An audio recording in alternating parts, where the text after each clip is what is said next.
everyone. Howdy everyone. Hey my YouTube fam, I'm Katie. I'm TJ. And we're back. We're doing a little bit of a Q&A. I recently traveled to Iceland with EF Ultimate Break.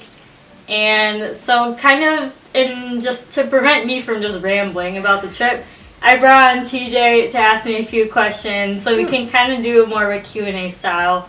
Besides that, let's just get right started. Yeah, I would appreciate it if you like, subscribe, ring the bell, left a comment below. And without further ado, let's go.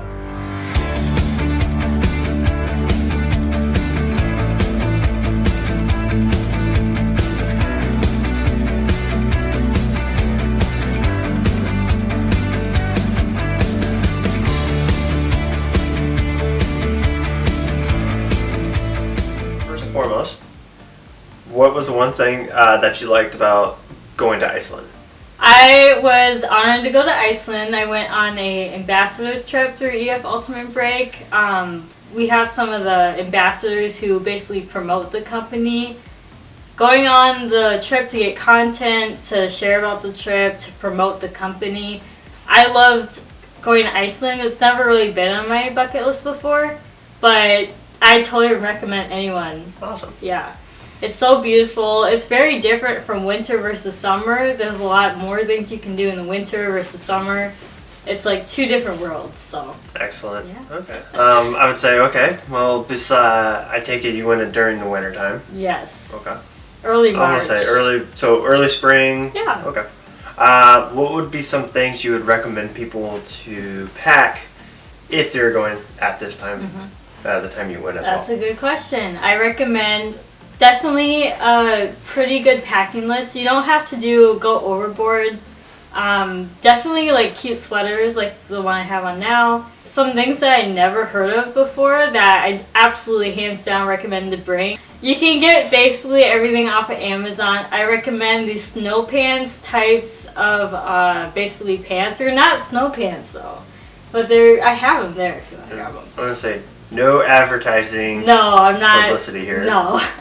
But they're just another added layer of warmth, and the ones I got were very cozy. I was very able to be mobile and active in them, so they weren't holding me back from anything. I would say they're like a fleece-lined, yes. Like wick-away, yes. Like a little heavier duty sweatpants. Yeah, and they're waterproof, which you absolutely need waterproof things. They don't recommend taking jeans to Iceland if you're going during the wet, like winter season, because you don't want jeans to get wet on you. No. I don't either. Anyways. You want sunglasses, you want crampons, which have you heard of crampons before? Sounds like crumpets, but or tampons. No. Yeah, but what are crumpets? Crampets. My bad. What's crampets? Crampons are these basically like ice picks that go over your shoes. They are hands down what you need. Otherwise, you're going to be slipping and sliding and you can fall and hurt yourself. We've had, a few times where you're walking to the waterfalls and you would just slip and slide and you couldn't get anywhere. So these ice picks will help you with that. Speaking of shoes, you will want good sturdy hiking boots. I recommend Columbia hiking boots. You can get them from their store or Amazon. Those saved my butt on the trip. I basically wore them every single day. They went with pretty much all my outfits. Say from a professional boot wearer myself, mm-hmm. I'd say you can get regular hiking boots that are the 6-inch to necks, or if you like boots, I would say definitely, if you like them, get the 12-inch to 10-inch necks. But make sure you get a fleece, thermal insulated boots. Yeah, I definitely say that. Wool socks on top of that, another layer. Most times you wear boots, you always wear wool socks. You'll want a good coat. I brought a North Face coat. It was pretty long. It went down to my knees. That kept me warm for the most part. But something that he told me to bring that I did not bring was a rain jacket. Yes. Because the waterfall spray, you are going to get soaked. Iceland is an island and it's a very wet country. So anyways, my coat was soaked for a good 2 days and that wasn't very fun. But it was like the last bit of the trip yeah, though. So. Yeah. That's good. Definitely hats, all the cute accessories, a cute hat, earmuffs, some girl had them on the trip, mittens, a scarf, if you're into that, you know. Or for like a face cover or something. Yeah. Keep yourself from getting beat by the wind. Yeah, the wind can be, like, Insane. extremely insane. Yeah. So I legit almost got blown away by the wind.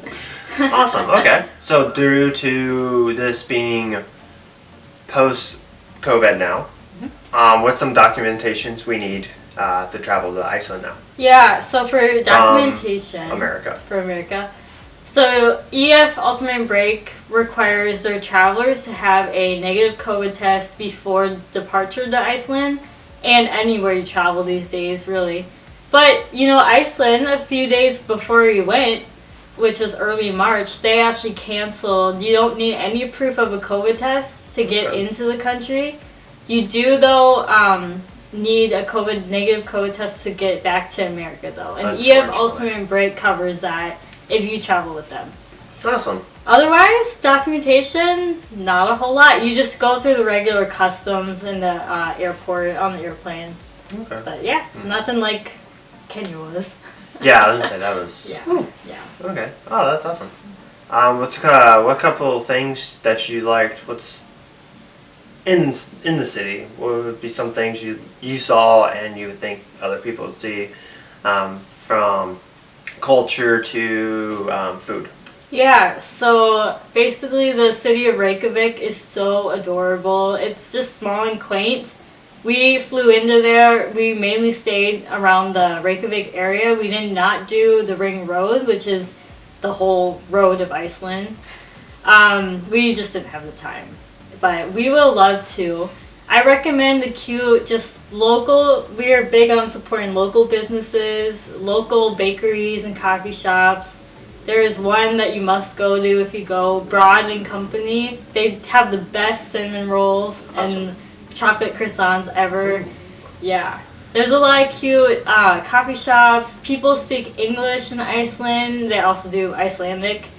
But, so there's no problem with communication.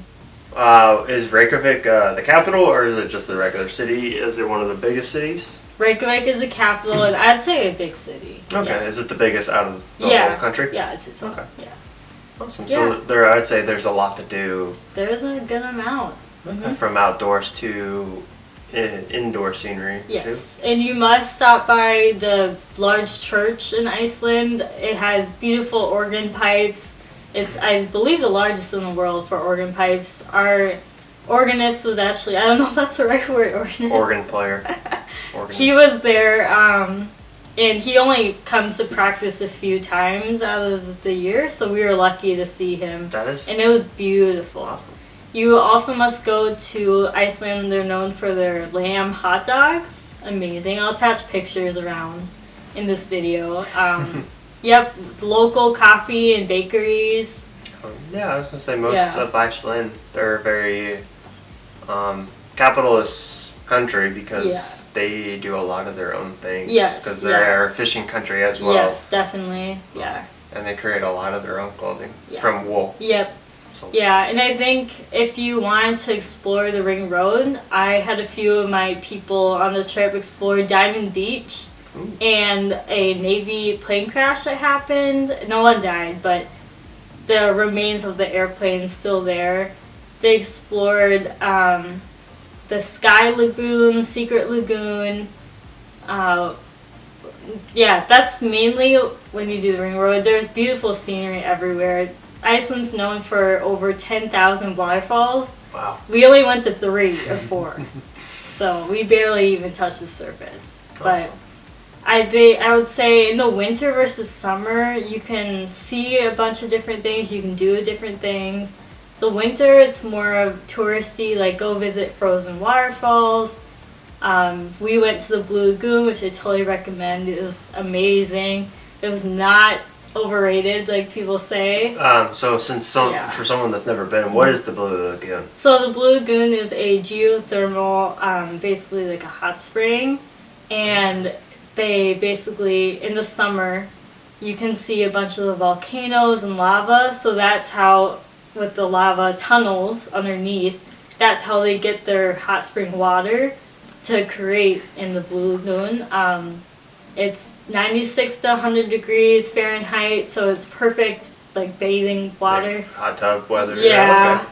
And you'll just have a really good time. You can get a silica mask, which is only found in Iceland.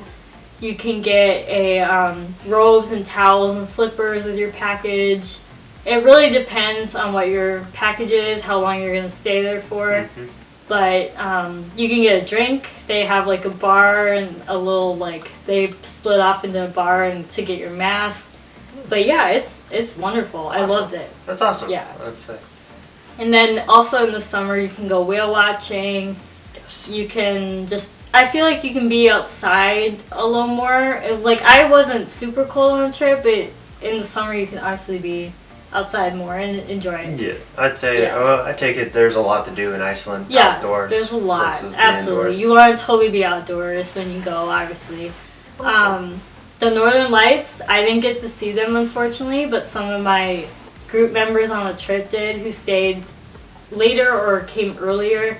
We just were not in that window where the skies were clear. They were very cloudy, unfortunately. But Well, that's a bummer. next time, or in Minnesota, you can see them, and we tried. Yes. Yeah. Since Iceland is part of Europe, Europe is very known for their clubs. If you're not a clubbing person, I would what would you recommend? But if you are into that scene, what would you recommend as well? Yeah, so if I know from some questions about EF is what if I'm not into the party or club scene, and that's perfectly fine. I'm personally not into that or really much of the bar scene. There are some people on the trip who will be into both or in one or the other. So you just find your group, and there's plenty of other things to do than go to clubs or bars. But we had some girls on the trip go to a karaoke bar that actually looked really fun. I did not go, but it looked really fun. So they do have a bar life in Iceland. I didn't hear much about the clubs, but mainly bar life. So, but yes, Iceland is part of Europe. Yeah, honestly, yeah, makes sense. I would say it's more Central Europe, like England, Germany. They're a very club scene. Yeah, makes sense. Mm-hmm. Okay, so since you are an ambassador for EF, what's some things that you would recommend people, and how does EF work with you to get you on these trips? Yeah, so since I'm an ambassador for EF Ultimate Break, it's truly changed my life. I was always into traveling, but EF just makes it very affordable. I'm able to go to 70 plus locations. Iceland was only a 5-day trip, so it's like you have 5 days of PTO, I assume. So you could easily go to Iceland with EF in the company. Is there a way for if people want to go to, let's say, Iceland for longer? Is there a possibility for that as well through EF? Yeah, so actually the trip is only a 5-day trip, which is kind of like, it definitely could be longer. But you're totally able to come in early to the country or stay later. It's just not included with EF. But EF Ultimate Break, kind of the gist of it takes care of your flights if you like to book flights with them. Transportation, we have a beautiful coach bus. We call it the pink bus. There's only pink bus in Iceland. But they have nice coach buses wherever you go. They take care of your hotels. Food, some meals are included. They take care of our tour guide. I absolutely recommend Perla. She was a gem of a woman. She was an amazing tour guide. She was just amazing and so fun. Awesome. Yeah. And they have bi-weekly or monthly payment plans, which makes the trips affordable. And I know that's one reason that holds people off is that definitely in this money. time and era post-COVID, because a lot of people are still hurting from that. Yeah, but I absolutely think that EF is so worth it. I'm trying to get Mr. TJ here to go on trips with me. But yeah, they go so many places, and you can find a trip for your liking. And they do these ambassador trips, which are so much fun. So it's truly changed my life. It's awesome.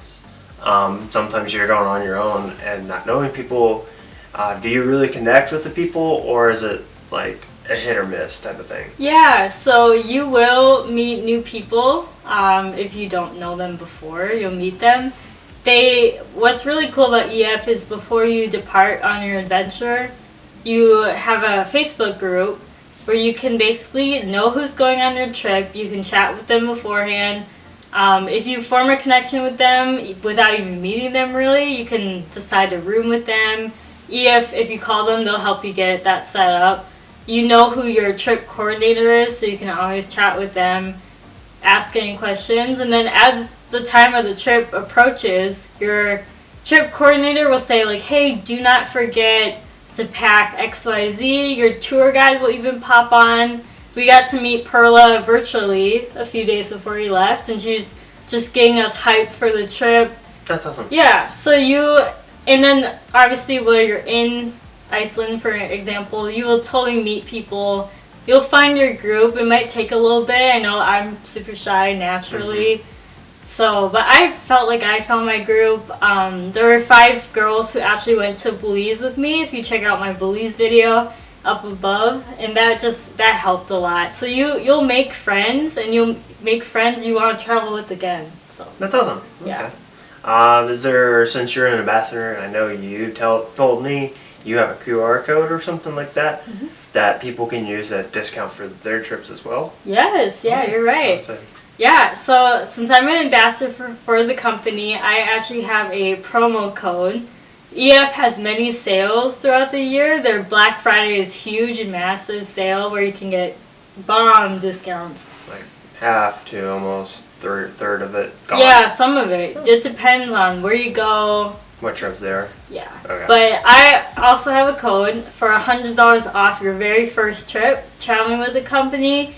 It's called my code UAKDE100, and you must use my certain link. I'll post it below, but you must use it in order to get $100 off. And then what's really cool is if you travel with them for your first time, if you're between 18 and 29, you can actually travel again until you're like 32, 33. So that's really cool for people. We know a lot of people in their 30s who want to travel. So I mean, up to 2 to 3 years in your 30s, but you can still make the most of it. Yeah, so definitely check that link out. You can always feel free to message me on Instagram or leave a comment below. I would love to get you set up with a trip. I always tell people, like, I treat EF as a no thank you bite. Just go on one trip, just one, and tell me what you think. If you like it, if you don't, that's fine. But yeah. Definitely no thank you bite, and it's totally worth it. I had a blast. It's affordable to my budget. You can make it affordable too. If the payments are too high, you'll just pay over a longer time. You can plan trips for 2023 right now, and even 2024 trips are coming out soon. So you can definitely plan ahead. I know life changes, Of course. sporadically, but yeah. you can definitely plan ahead. So. And there's, if you book a trip but you're unable to go due to that time, is there ways you could reset it, or if you have to cancel the trips without losing money? Yep, so losing money is a big question I get. You don't want to obviously lose any money that you've, well earned for your trip. You can change your trip up to 60 days in advance. You need to let the company know, otherwise there's going to be cancellation fees and change fees. So 60 days is the key for that. Otherwise, you're good to go. You can just change it to a trip you want to go on, or if you have to push it back, just gotta let them know, because in that 60 days to when you depart, they're booking your flights, they're getting your hotel set up, they're getting your roommate set up. You should be on the Facebook group by now. So kind of in that window, you're like dedicated to go, and to back out would be kind of a big cancellation fee. So just be mindful. All right, so a 2 month gap. Yeah. Basically. Is there a limit on how many times you can push back your trips? Or I reschedule? believe I don't think there really is on the top of my head, but that's a very good question. That is, because I know some people, life just happens. Yeah, life happens, and I think EF understands that, especially dealing with COVID and everything. With the protocols and all that we have to go through and all. Yeah, but I think, no, I really don't think there's a pushback limit. Okay, that's awesome. Yeah, but with COVID, they are absolutely safe about everything. We do have to wear masks in certain areas. Even on the Iceland trip, we did, and obviously in the airports. But as the numbers are going down, I think more countries are starting to open up. Recently, we had Australia and New Zealand open up. And for COVID, I always have hand sanitizer for you. EF schedules your COVID tests, like, before you're about to depart back to the U.S., which is amazing. Takes the stress off of us trying to find a place. So that's one thing I love about EF is they really do take care of you, and they make sure you're safe, and they set you up with accommodations. If you do test positive in the country, you'll be taken care of, absolutely. That's awesome, because getting stuck in a country you don't know, it's nerve-wracking, because you don't know if you have the money or not. One thing I would recommend is travel insurance. Speaking of the money, travel insurance, it's good to purchase up front when you're booking your trip, because that takes care of, you never know if you'll test positive, and that will take care of the extra fees that come with staying longer, having a new hotel, food. EF will cover some of that. That's good. That's awesome to know. Yeah. Okay. Well, thank you. Yeah. For letting us know, and yes. I hope that people actually are able to go to Iceland with EF as well. And if they don't, and they still go to Iceland, that'd be awesome. Yeah, and I absolutely definitely advocate for this trip. It was amazing. I've really only been on 2 EF Ultimate Break trips, but I'm planning, to go on so many more. Please, I did do a day-by-day vlog for Iceland, so please check that out. I'll link it up above. And then message me if you'd like to go on the trip or any other trip too. And I would love to get you set with any discounts going on and my promo code. And awesome. I just say EF is totally worth it, and it'll change your life. And if you go on one trip, I really promise you're going to be hooked. So that's awesome. Okay. Yeah. Well, thank you, and thanks for watching. And hopefully we hear some good positive things and questions to ask Katie here. Yes. So thank you guys for watching. This is Katie and TJ, and he did a great job at interviewing. I wrote down some questions in advance, but he did a good job. Okay. Thank you. But without further ado, I'd love if you liked, subscribe, ring the bell, left a comment below, definitely. And we'll see you guys in the next video. Yeah. Bye. Bye.